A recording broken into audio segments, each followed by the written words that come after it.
El día de hoy, 18 de marzo, vamos a revisar el módulo 2 correspondiente a la asignatura de Derecho Constitucional Mexicano. Mi nombre es Rosa Elvira Cedillo Villar, mi correo electrónico cedillo.rosa914@rcastellanos.ciudaddemexico.gov.mx, y para cualquier consulta me pueden escribir. El módulo 2 inició el 14 de marzo y concluirá el 25 de marzo, pero recuerden que empezamos un poco tarde el curso, entonces pueden entregar sus actividades del módulo 1 y el módulo 2 de forma simultánea hasta el 24 de marzo para ser considerados una entrega a tiempo. Después del 25, pues pueden seguir entregando sus actividades, pero ya será considerada una entrega a destiempo. Los medios digitales es el correo electrónico y el canal de YouTube. El módulo 2 se titula La Constitución Política de México, elementos dogmáticos. Tenemos que realizar dos actividades en este módulo. La primera actividad es el foro de reforzamiento. Esta actividad se titula La bandera de los derechos humanos, estandarte de un Estado democrático en México. La primera parte que ustedes tienen que hacer es revisar la Constitución Política de los Estados Unidos Mexicanos, particularmente el capítulo primero sobre los derechos humanos y garantías, ¿vale? Asimismo, también deben de ver el video titulado Reforma Constitucional en materia de derechos humanos, que es publicado por el Instituto de Investigaciones Jurídicas de la UNAM, y responder 3 preguntas. La primera es: ¿qué cambio establece la Constitución en materia de derechos humanos a partir de la reforma del 2011?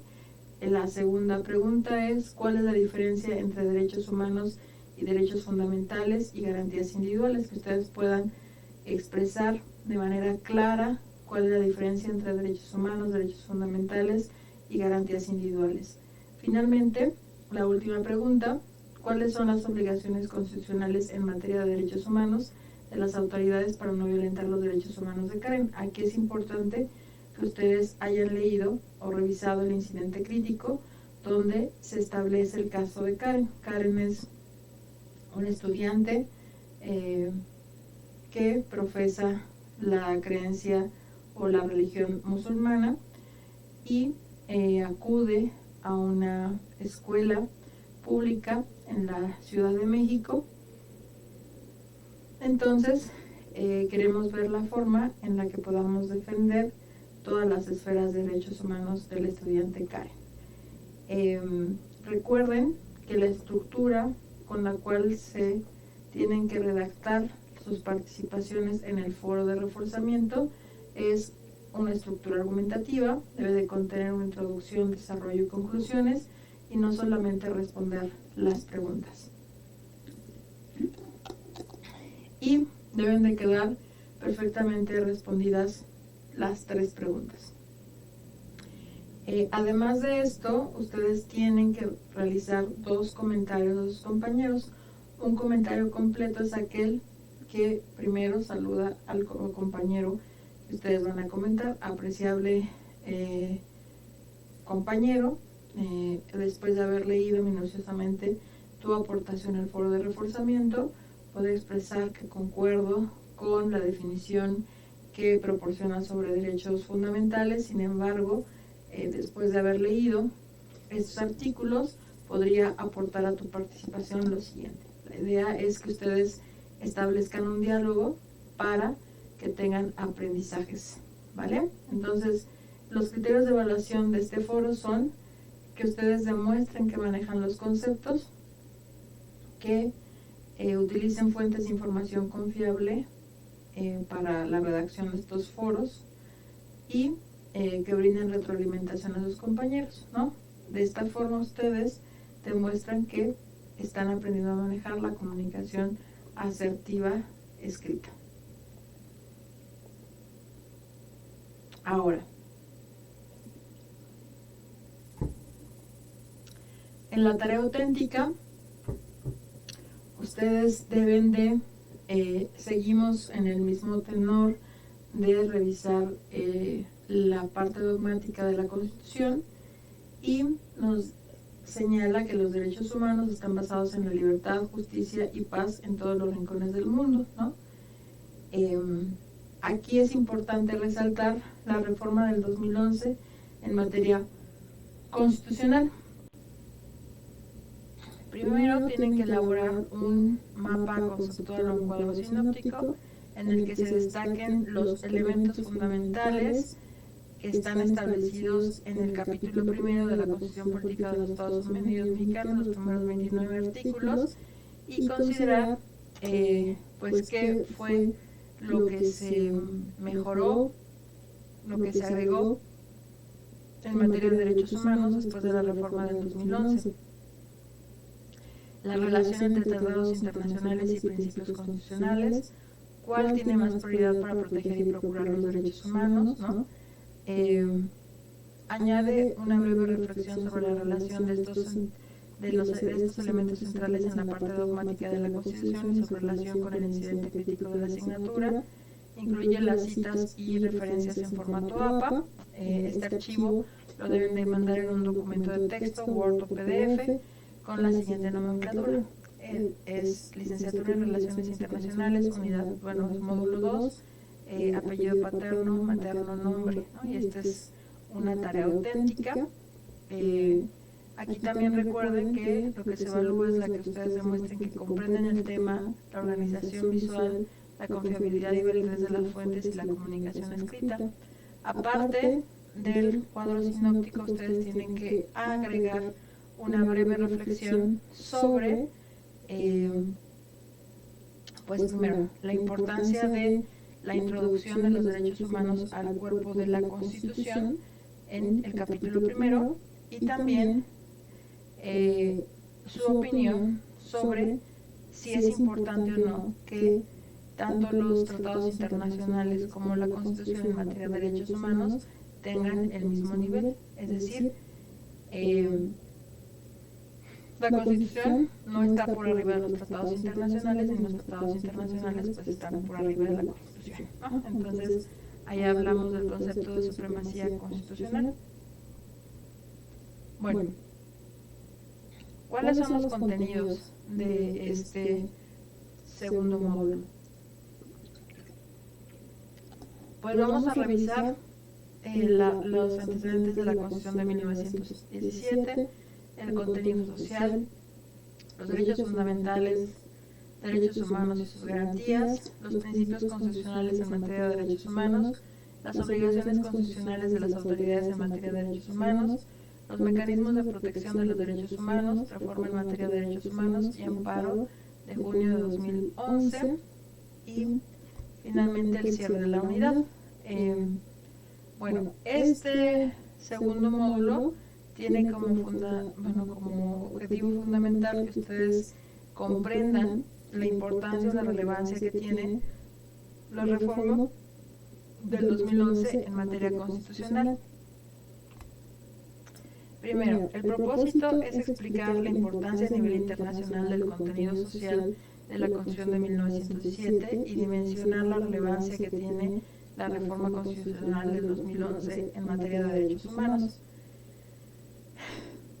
Recordemos que el incidente crítico, pues básicamente, pues nos habla de que los derechos humanos sirven para garantizar de forma mínima los derechos de las personas y también, por ejemplo, cuando analizamos el caso de Karen, esta estudiante que profesa la religión musulmana, pues que tampoco se ven afectadas otras esferas del derecho, como es pues su libertad de creencia religiosa, su libertad de poder estudiar en la educación pública, también a no ser discriminada por su religión, raza, color de piel, ¿no? Entonces, esto es lo que nos invita a reflexionar el incidente crítico. bajo este paraguas, ¿no?, de entender por qué es relevante reflexionar sobre la Constitución de 1917 y la reforma de Derechos Humanos del 2011, tenemos que la Constitución de 1917, si nosotros recordamos, la constituyente de Aguascalientes, previa a la promulgación de la Constitución, pues, y leemos y analizamos el diario de debates, podemos señalar que la Constitución de 1917 fue pionera. Nosotros recordemos que la Declaración de Derechos Humanos es posible hasta después de la instauración de Naciones Unidas y de la publicación de la Declaración Universal de los Derechos Humanos a mediados del siglo XX. México fue un país pionero en materia de protección de los derechos económicos y sociales. Esto se puede observar justamente en la Constitución de 1907. Recordemos también que México es un país que viene del porfiriato, ¿no? Fue una dictadura, ¿no?, donde las personas pues tenían un acceso precario a los derechos humanos. Entonces tenemos que básicamente la Constitución de 1917 contenía 3 artículos fundamentales. El primero es el artículo 3º, que da origen al sistema educativo mexicano, es decir, buscaba que toda la población en México tuviera acceso a una educación gratuita, ¿no?, laica, y esto era fundamental porque recordemos que el 80% de la población en México a principios del siglo XX era analfabeta, es decir, la mayoría de la población en México no sabía leer y escribir. Entonces, había una preocupación genuina porque la población mexicana tuviera acceso a la educación, y esto es porque tener acceso a la educación permite acceder a otros derechos, ¿no? Si yo no sé leer y escribir, pues difícilmente voy a poder defender mis derechos humanos. Entonces, para esta Constitución Social, la de 1917, era fundamental el acceso al derecho de la educación para todas las personas que habitaran el territorio mexicano. El segundo artículo, también considerado de contenido social, es el artículo 4, ¿no? Este artículo 4 reconoce el derecho de toda persona a la igualdad ante la ley, sin discriminación por origen étnico, nacional, género, edad, discapacidad, condición social, religión, opiniones, preferencias sexuales, estado civil o cualquier otra condición. Establece el derecho de toda persona a decir de manera libre, responsable e informada sobre el número de hijos y el esparcimiento de sus hijos. Reconoce el derecho de toda persona a la protección de la salud. Garantiza el derecho al trabajo digno y socialmente útil, así como el derecho de una remuneración justa, satisfactoria, y recientemente se incluyó el derecho a la movilidad. O sea, bueno, el artículo 4 constitucional, de manera primigenia, pues garantizaba el derecho a la no discriminación. Recordemos que durante el porfiriato, pues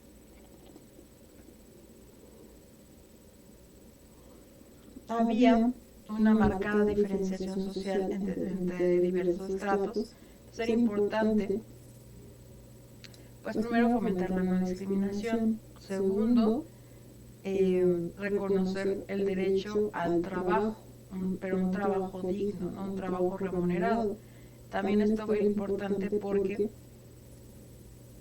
pues, en el porfiriato las personas, es cuando se dan las tiendas de raya, o sea, las personas vivían en las haciendas como peones acasillados, y entonces pues no tenían derecho ni a la salud, ni a la educación, ni a un trabajo digno.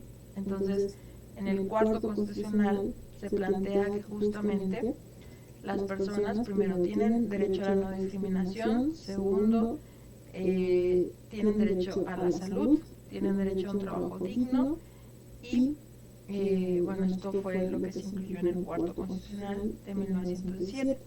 Asimismo, este Cuarto Constitucional, al reconocer el derecho a un trabajo digno, también en el 123 Constitucional, pues se establece los tiempos de jornada máxima de trabajo, ¿no? Es decir, no siempre existió ese trabajo de 8 horas con al menos un día de descanso, sino que es justamente en la Constitución de 1917 donde se establece ese derecho a tener una jornada con un día de descanso y vacaciones, y que puede ser, digamos, de forma pública o privada, ¿no? Es decir, trabajadores al servicio del Estado o trabajadores donde hubiera algún otro patrón. La Constitución de 1917 es una de las primeras constituciones justamente que contenía estos derechos sociales, ¿no? Por lo tanto, es una constitución pionera. Originalmente, esta constitución fue promulgada por Venustiano Carranza en Querétaro en 1917, constaba de 9 títulos y 136 artículos, ¿no? Los derechos sociales protegían la dignidad de las personas en términos sociales, económicos principalmente, ¿no? Recordemos que los derechos sociales son aquellos que buscan la plenitud del individuo a través de la regulación del derecho público, protegiendo a las personas en condiciones de vulnerabilidad y intentan buscar el bien común. Esto, pues, ¿cuál es la finalidad? Es disminuir las disparidades o las desigualdades socioeconómicas que existían principalmente durante el Porfiriato, y entonces se buscaba o estaba el Estado mexicano moderno buscaba mejorar las condiciones de vida de su población. Tenemos que básicamente la constitución política se puede dividir en una parte orgánica y una parte dogmática, ¿no? La parte dogmática es en la que se consagran todos estos principios fundamentales, derechos y libertades de los ciudadanos, ¿no? Donde se establecen los derechos humanos, y también la parte orgánica pues se encarga de establecer la forma en la que se organizará y estructurará el Estado y el gobierno mexicano, ¿no? Recordemos que la Constitución de 1917 fue promulgada el 5 de febrero, ¿no? Y lo que buscaba era pues regular, ¿no? Este Estado moderno. Los derechos humanos primero son conceptos filosóficos, en donde se consagran algunas ideas o nociones sobre la dignidad de las personas, la libertad, la condición humana. Se fundamentan en la idea de que cada individuo posee ciertos derechos fundamentales que deben ser respetados y protegidos. Estos derechos no solo buscan garantizar la libertad y la igualdad entre las personas, sino también promueven la dignidad humana como un principio neutral, ¿no? ¿Cuál es la diferencia fundamental entre derechos fundamentales, ¿no? Luigi Ferrajoli sostiene que los derechos fundamentales son todos aquellos derechos subjetivos que comprenden universalmente a todos los seres humanos en cuanto dotados de estatus de personas, de ciudadanos o de personas con capacidad de obrar. Por otro lado, Miguel Carbonell, en el texto Los derechos fundamentales son derechos humanos constitucionalizados, señala que los derechos fundamentales que a menudo se encuentran reconocidos en documentos internacionales de derechos humanos son incorporados y formalizados en la constitución de un país específico, ¿no? Entonces, la noción de derechos humanos se sustenta en la idea de que como seres humanos tenemos derechos inherentes, o sea, derechos que solamente por el hecho de ser personas, pues son nuestros, ¿no? El concepto de garantías se conecta con esta noción al representar diversas formas de protección y seguridad para los ciudadanos de un Estado de Derecho. Es decir, bueno, decimos que los derechos humanos son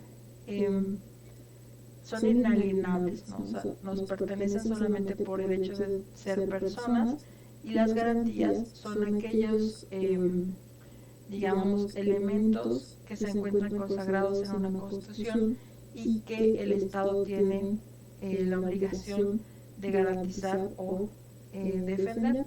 Entonces, en nuestro caso, las garantías que están concentradas en la Constitución, pues deben de ser primero vigiladas, después salvaguardadas, ¿no? Porque, digamos, deben de ser extensivas y deben de ser gozadas por toda la población que vive en un Estado de Derecho, ¿no? Entonces, las garantías jurídicas, como señala Ignacio Brugas, son herramientas específicas que benefician a los gobernados destinados a lograr justicia y derechos efectivos, ¿no?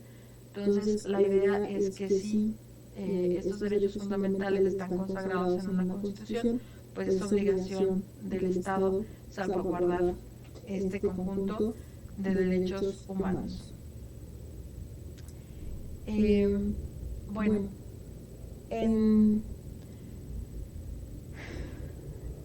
los derechos humanos siguen algunos principios constitucionales, ¿no?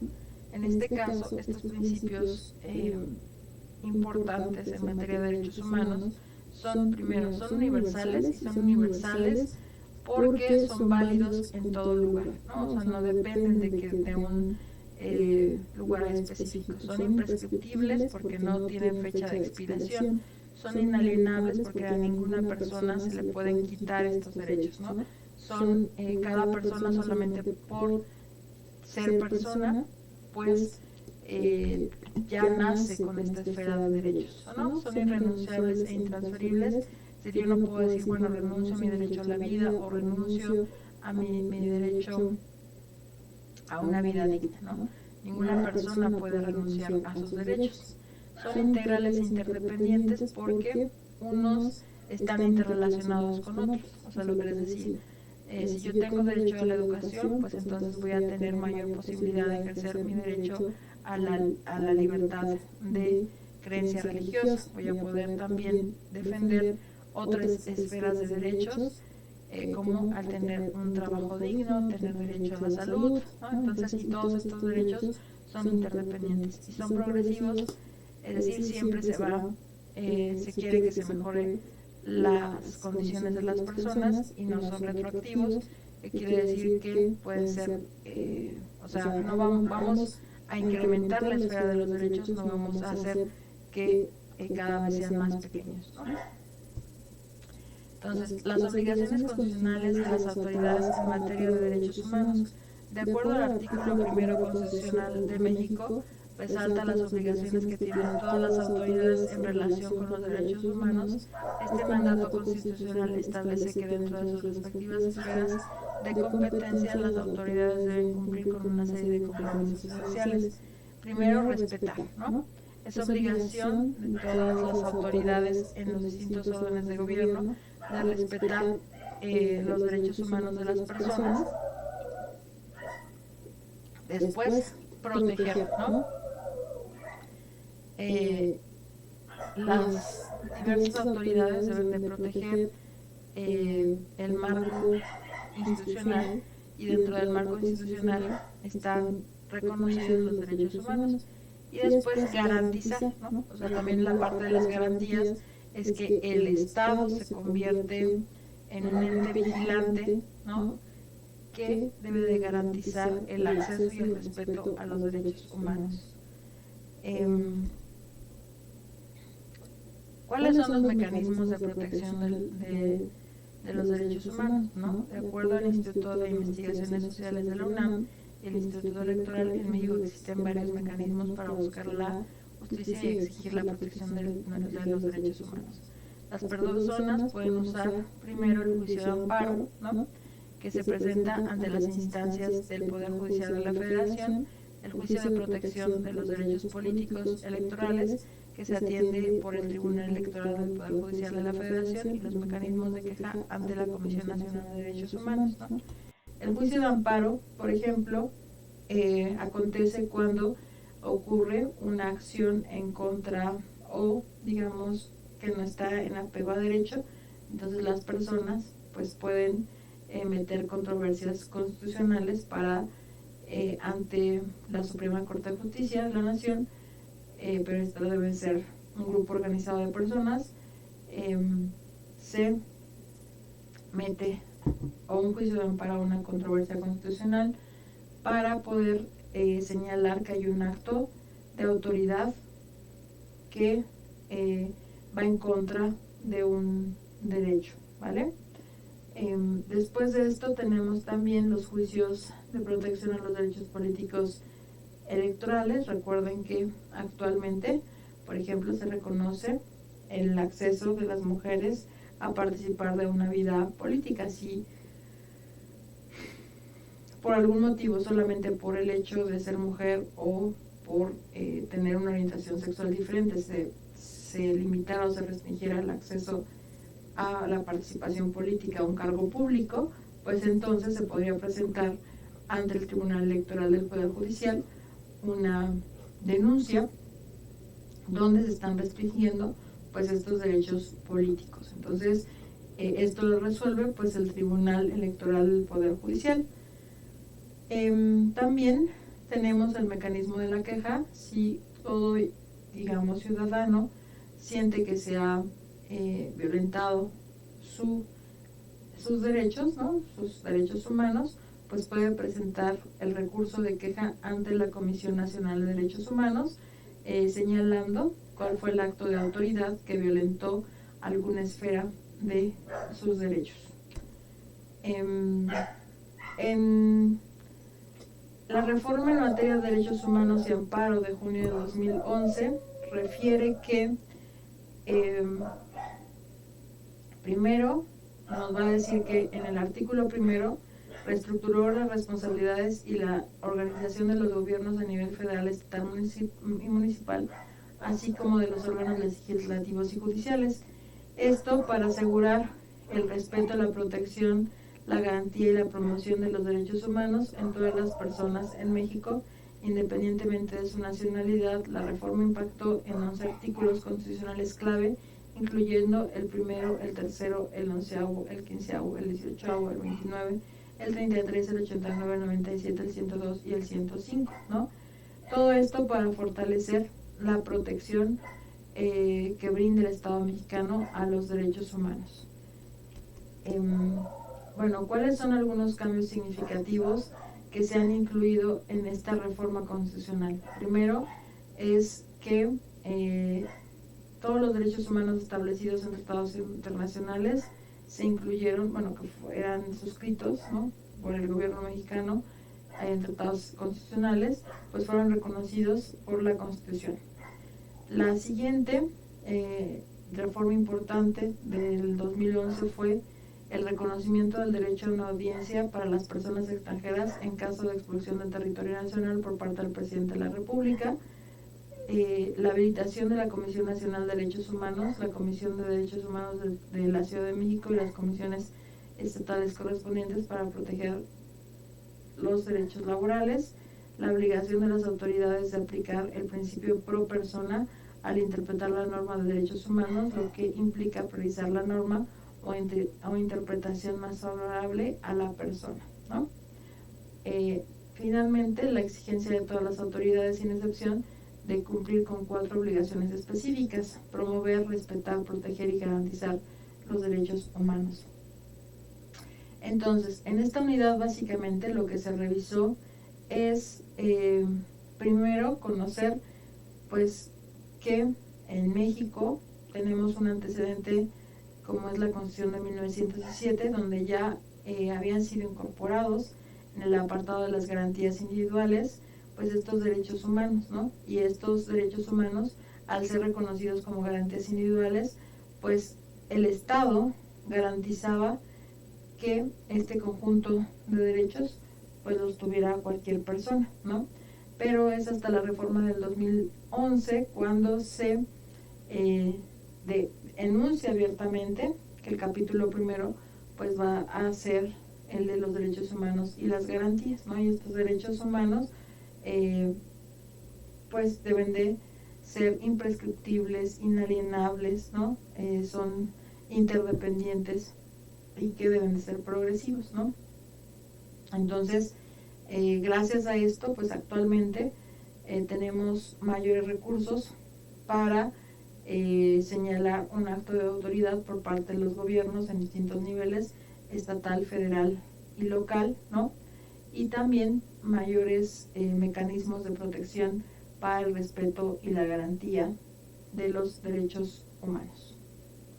Ahora vamos a revisar rápidamente el contenido de la plataforma, ¿no? Entonces tenemos, este es el curso de Derecho Constitucional. Ustedes pueden navegar de forma rápida por esta sección, ¿no? Siempre recomiendo que revisen su problema prototípico. Aquí está el problema prototípico que versa sobre los derechos humanos. Después de esto, aquí está el incidente crítico. Aquí también señala el caso de Karen. Este es el caso de Karen que les están preguntando en el foro de reforzamiento. Tenemos el organizador cognitivo, es decir, por qué ustedes tienen que cursar esta materia y qué intención tienen que ustedes primero pues tengan los elementos geográficos y población del Estado mexicano. Después pues identifiquen los elementos de la Constitución Política de los Estados Unidos Mexicanos en su parte dogmática y en su parte orgánica. Después aquí tenemos el cronograma de actividades. Aquí se ve, por ejemplo, que estamos en el módulo 2 del 14 al 25 de marzo y el módulo 3 abrirá el 26 de marzo. También podemos irnos rápidamente a revisar el módulo 1. El módulo 1, recuerden que tienen que realizar su foro integrador de aprendizaje y su foro de presentación, ¿no? Nada más esto es como recordatorio. En el módulo 2 tenemos que hacer básicamente dos actividades, el foro de reforzamiento y la tarea auténtica. Mi recomendación es que empecemos por el foro de reforzamiento. Este es el foro de reforzamiento.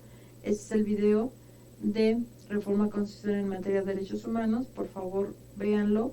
Hay que responder estas preguntas. Hay que responder estas preguntas en forma pues de introducción, desarrollo y conclusiones.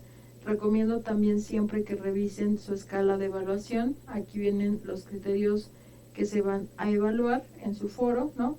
El manejo de conceptos, ustedes que fácil, de manera sencilla, ustedes pueden expresar en sus propias palabras el concepto de constitución, derechos fundamentales, derechos humanos y garantías individuales. Esto es el manejo conceptual, ¿no? Después que ustedes utilicen de forma clara, eficiente, fuentes de información confiable, utilizando el formato APA para citar y referenciar. También pues que ustedes efectivamente retroalimenten a 2 de sus compañeros y recuerden que siempre debemos de utilizar la mejor gramática, la mejor ortografía de la cual podamos hacer uso, y estos son, digamos, los criterios de evaluación de el foro de reforzamiento. Después de este foro de reforzamiento vamos a realizar la tarea auténtica. Esta es la tarea auténtica. En esta tarea auténtica pues tenemos que elaborar un mapa conceptual. Mi recomendación es que lo hagan con base en la Constitución Política de los Estados Unidos Mexicanos, ¿no? También les señalan que pueden buscar estos textos como recursos de apoyo, ¿no? Y este mapa conceptual o sinóptico pues debe de intentar responder lo siguiente, ¿no? Primero es la vinculación de la reforma en materia de derechos humanos de 2011 y México ante la Corte Interamericana de Derechos Humanos, la relación entre tratados internacionales y principios constitucionales, cuál tiene más prioridad para proteger y procurar los derechos humanos. También añade una breve reflexión sobre la relación ver estos elementos centrales de la parte dogmática de la Constitución y de su relación con el incidente crítico, ¿no? Al respecto vamos a revisar ahorita de manera puntual una fuente que yo recomiendo que utilicen para la realización de esta tarea. Es importante, como ya les mencioné, que revisen su escala de evaluación, ¿no? Lo que se va a evaluar es que ustedes comprendan el tema, que su mapa conceptual o cuadro sinóptico lleve una organización visual pues atractiva y que también pues sea un ejercicio de síntesis del módulo, que utilicen de forma adecuada el formato APA de citación y referenciación, así como que utilicen fuentes de información confiable, su comunicación escrita que sea adecuada, ¿no? Entonces, ¿cuáles son la fuente de información que recomiendo? Primero es que revisen el orden jurídico nacional, ¿no? Es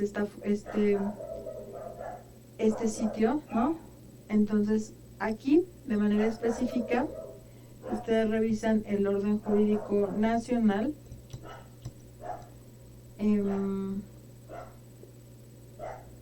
Me voy a ir a la página principal. Denme un minuto.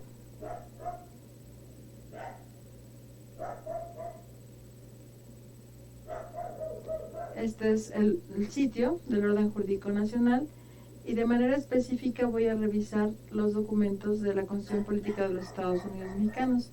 Aquí ustedes van a poder descargar el documento actual, pero también si quisieran revisar el documento histórico de 1917, pues lo pueden hacer. Aquí está la Constitución, ¿no?, de 1917 y también se encuentra la Constitución vigente. Aquí la pueden descargar y una vez descargada recomiendo que la revisen. Lo que se les está pidiendo que hagan el cuadro sinóptico, mapa conceptual, es leyendo el capítulo primero, ¿no?, de las garantías individuales. Entonces tienen que leerlos, pues, digamos, todos estos primeros 29 artículos, más el artículo 133, ¿no? Entonces, vamos a buscar el artículo 133.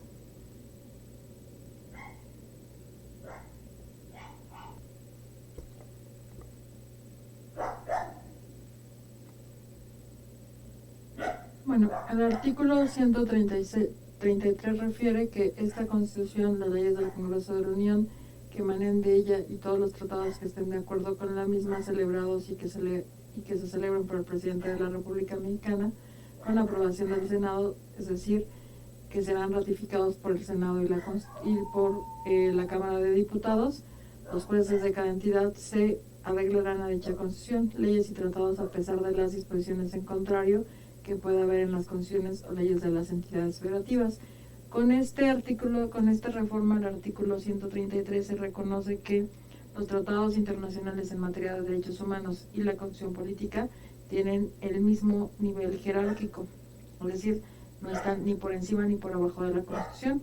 Entonces, esta reforma de 2011 es sumamente importante en materia de derechos humanos, ¿no? Entonces, tenemos que considerar esto que señala en el artículo 133 para argumentar nuestra tarea auténtica, ¿vale? Entonces, bueno, estas son algunas recomendaciones, espero les sean de utilidad y pues muchas gracias.